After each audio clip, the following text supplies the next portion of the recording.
So just till about 15 minutes ago, I decided what I was going to do. So then I got a lot of stories to tell.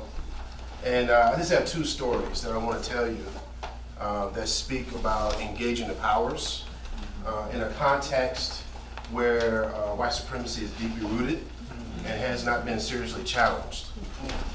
It's been a heavy price for some of us in our community, psychologically, spiritually, but we've learned how to hold each other together.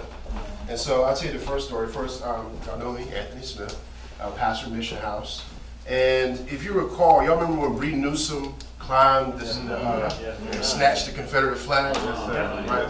Y'all remember that? So like a couple days later, the Klan showed up in our city in response to that to protect a Confederate statue that was downtown in the heart of our city.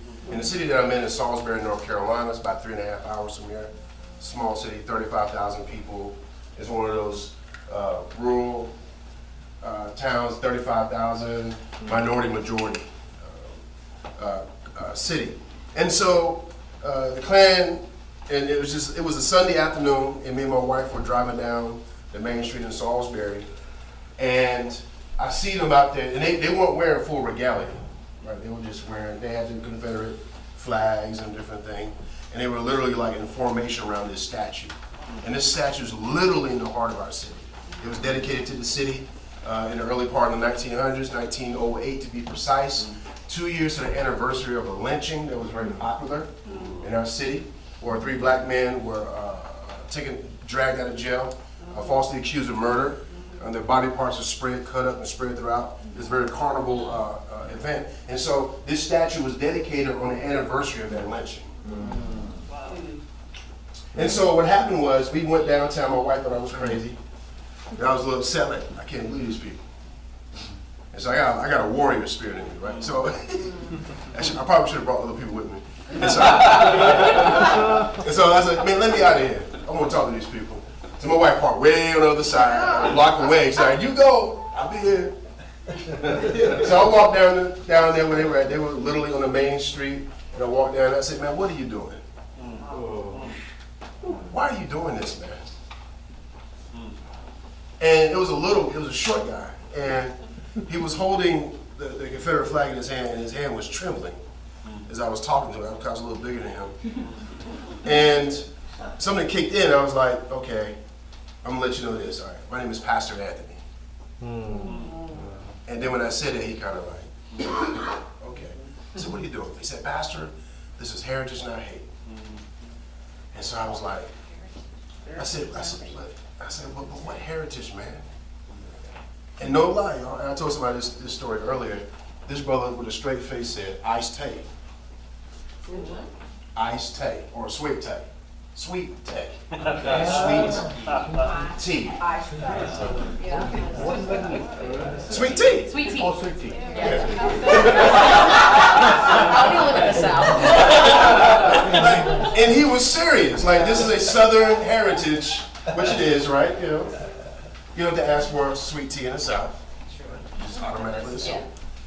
And I was like, well, brother, I love sweet tea too, but I don't need a symbol of oppression and hate. Well, brother's not a symbol of oppression and hate. And I engaged in this conversation with him. And then it was like, I said, but brother, it's only been, this a week and a half since 9 black people were killed by somebody who did this in the name of the symbol in which you're holding in front of this community. The bodies are still warm. Why would you do this? And so in a way, the local media got a hold of it, and me and a UU minister, a good friend of mine, named is Robin Tanner, we already had begun some local conversation, dialogue circles in our community. And so it was just a flashback in the community. We started getting interviews from local news affiliates, and next thing you know, we're convening. People were like, what are we going to do? In response to this, because all this conversation around the country was happening, right? Tear down these symbols of oppression, keep them up. And so what happened was word got out in the community that me and this other organizer, Robin, wanted to tear down the statue. Right? And so we got word of that people were upset. And so one of the things we did was, I was like, let's press the history. Let's press the history a little bit.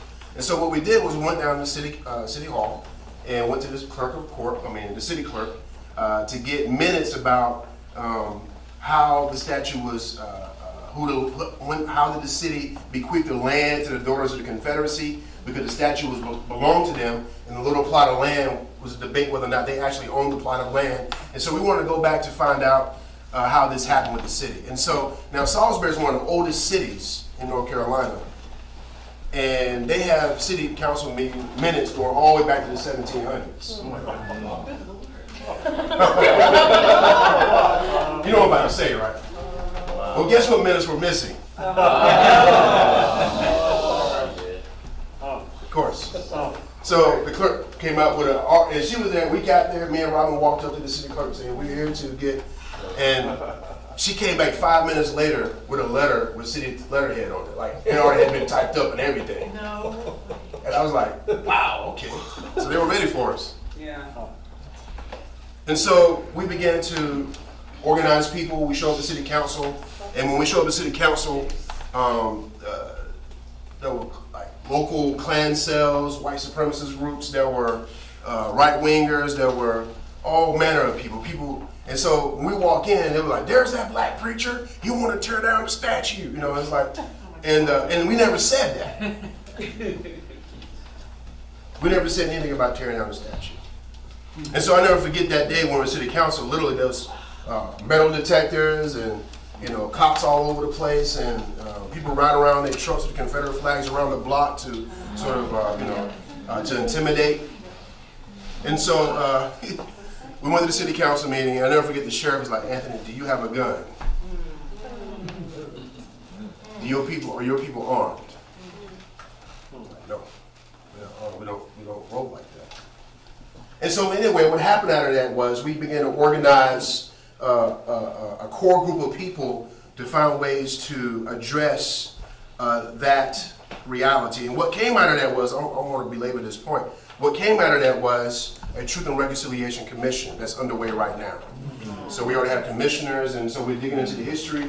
We are re-narrating the history of our city and our county, and so it's been powerful work. But the thing I have to tell you was that was very, they had a toll on my body and those that work with us. But we literally were in fear for our lives. A couple months before that, we were reading, one of the things I've learned in this work is that reading the Gospels will get you in trouble. So we were reading the Gospel, our community was reading the Gospel of Mark, and we're reading a passage where Jesus confronts the man who's possessed by legion. Mark chapter 5. Yes, sir. Yes, sir. And so, one of the things that our community does, we have what we call Bible Lab. It's like this combination of like what base communities in Latin America would do, and contemplative practices. And what we were doing is reading through the entirety of the Gospel of Mark and let these episodes of Mark speak to us internally, as persons, as a community. And so what we saw in the Gospel of Mark, I won't belabor this, I won't get into exegesis or anything. Basically, Jesus was engaging in decolonization, right? Yeah. Jesus was Christians call it exorcism. Come on. And so Jesus engaged in this work. Y'all know what he did. And so in our community, though, we were like, where is this happening? Where do we see people that have internalized the violence that has been done to them? Yeah. And they're cutting themselves. Right? Economically, politically, they don't speak up. They don't exercise their own agency and power because they've internalized the violence that's been done to them in this particular community. And so we began to talk about what would it look like to deal with internalized racial oppression in the black community, in our community. So one of the things that inspired us in the reading of the Gospels and us wrestling with it as a community, we began to band with other community people, and we formed a group that was around consciousness raising within the black community. And so we had our first session, I'll never forget about it. It's going to be about how do we deal with internalized oppression in our community. So word got out. Now this is a very conservative, controlled, ordered community. As Tammy's been there in our community, she can tell you how ordered it is. And so word got out, emails got out, the local Tea Party got word of it, local right-wing groups got word of it, a couple of militia groups got word of it. and some Klan hybrids got a hold of it. And so here we are, the word got out, the email spread that a new Black Panther Party was starting in Seriously. And all we were doing was going to a seafood restaurant and talk about the ways in which, as Black people, we've internalized oppression. So I'm like one of the facilitators of this, and I'm also greeting people at the door because I want to make sure that nothing happens. I want to make sure. And so we have children there, we have teenagers there, we have elderly there, we have women and men there. And so it was a very intergenerational moment. And so I'm sitting there and I'm receiving people, and they're going into the room. I see about 8 people, or 8 white men walk in with guns on their sides. And they got them out, because we're over here in state, North Carolina is. They got their guns out so we can clearly see them. And I'm seeing them coming, and I'm looking to my left in the room, and I'm seeing children, teenagers, grandmothers, beautiful Black people. And here comes this, something is coming. And so they walk up to me, and I notice, and I recognize one of the white guys, and I was like, Pastor? No. I was like, Pastor. And I looked at him, I was like, you pastor a church, right? He's like, yeah, I heard there's this Black Panther Party causing trouble, and we just want to come see you figure out what's going on down here. And I was like, well, my name is Pastor Anthony. And we're just trying to have a good conversation. And do you mind we come in? I said, you need to cover those weapons up. And so they came in like ready for a fight almost. I don't know what they thought the Armageddon was happening. They thought that Black people was about to rise up and just take over the city. And so, anyway, the Spirit, and this is how the Spirit works, right? The Spirit will give you wisdom in moments like that, in moments of nonviolence. And so what happened was at the beginning, I broke all of them up. They were all at the table at first, and I broke them all up. And like a half hour into it, everybody's laughing and joking. Now some of you guys we can't even get rid of. They're joined to the hip. They heard stories and so forth. But the thing I wanted to tell you though is that while it ended good, at the beginning of that session, it was scary. Because I'm looking at children, and I'm seeing men come in strapped to the hip, ready to do some damage or something. I don't know what they were planning on doing. This takes a toll. And you know, me and Steve and I, we're real close, and Highlander, we're real close. I tell Steve a lot. And so like, there's many of us in our community right now, we've done some really open and active organizing in our community that is not used to being challenged. And so literally some of us are fearful. And so, but the thing is, I came to the place where I was like, man, I was scared. I would walk to my house 2, 3, 4 times in the middle of the night.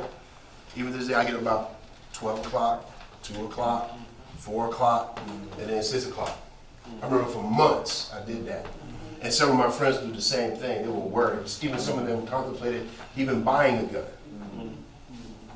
And so one of the things I thought about when I came away with that is, how do I, as a faithful organizer, maintain my sanity, aside from my own personal spiritual disciplines and practices?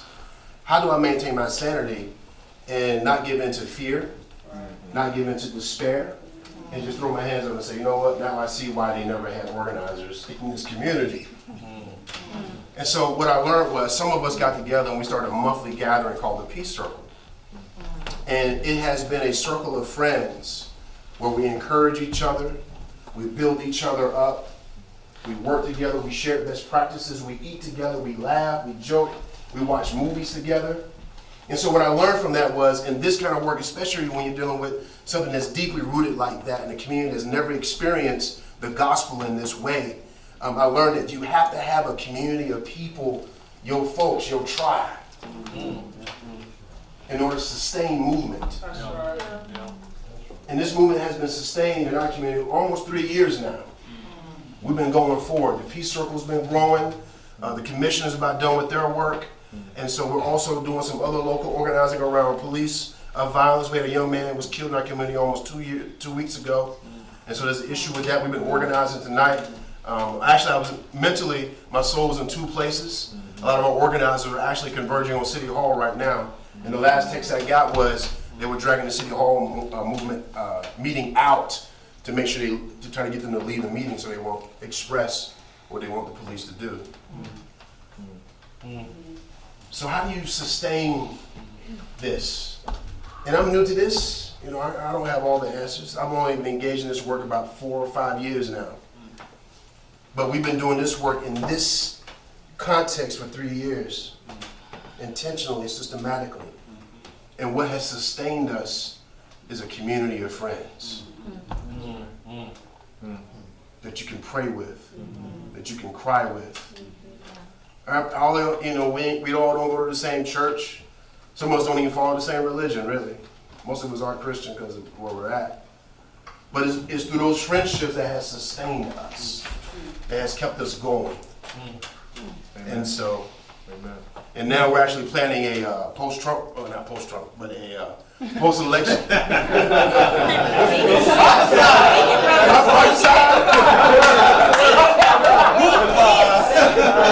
Am I prophesying? I have the interpretation.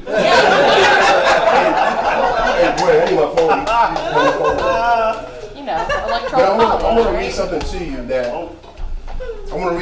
you that we read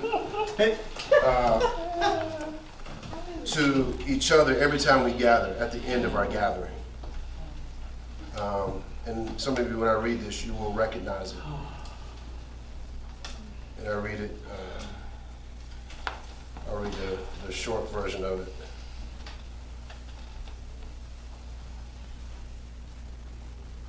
So every time we gather together, and we always share at least one word of how we're feeling. We speak our truth. And then we read this together. Each person has a line. What can they do to you? Whatever they want. They can set you up. They can bust you. They can break your fingers. They can burn your brain with electricity. Blur you with drugs till you can't walk, can't remember. They can take your child, wall up your lover. They can do anything you can't stop them from doing. How can you stop them?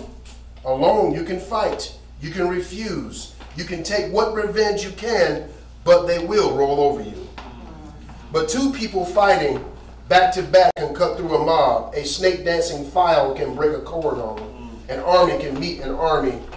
Two people can keep each other sane, can give support, conviction, love, massage, hope, sex. Three people are a delegation, a committee, a wedge. With four, you can play bridge and start an organization. With six, you can rent a whole house, eat pie for dinner with no seconds, and hold a fundraising party. A dozen make a demonstration. 100 fill a hall. 1,000 have solidarity and your own newsletter. 10,000 power in your own paper. 100,000 your own media. 10 million your own country.